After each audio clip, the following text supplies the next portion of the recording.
জেলের ভাত খাওয়ার জন্য ইচ্ছা করে নিজেকে পুলিশদের ফাঁদের মধ্যে আটকে দেয়। এরপর অনেক জোরে জোরে কান্না শুরু করে দিলে তার শব্দ শুনে পুলিশ তাকে ধরার জন্য চলে আসে, কিন্তু পুলিশ তাকে নির্দোষ মনে করে লাথি মেরে সেখান থেকে তাড়িয়ে দেয়। কিন্তু তখনই সে সিলভার কালারের রং খুঁজে পেলে তার মাথায় একটা আইডিয়া চলে আসে। এই জন্য সে ওই রঙগুলোকে তার গায়ে লাগিয়ে নকল আসামি হয়ে যায়, যার কারণে পুলিশেরা তাকে আসামি মনে করে জেলখানায় ধরে নিয়ে গেলে সে অনেক খুশি হয়ে যায়। কিন্তু তাকে জেলখানায় বন্দি করার পর একটা বৃদ্ধ নেকড়ে তাকে এই জেলখানার ভয়ঙ্কর শাস্তিগুলোর কথা বলতে শুরু করে, কিন্তু তখন শিয়ালটা তার কথাগুলোকে একদমই বিশ্বাস করছিল না।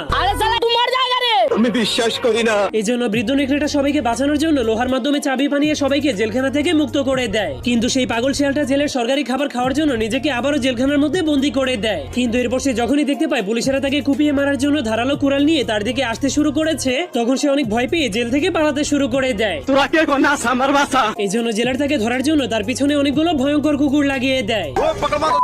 কিন্তু তখনই পানিতে নামার কারণে তার উপরে লাগানো নকল রংটা উঠে যায়।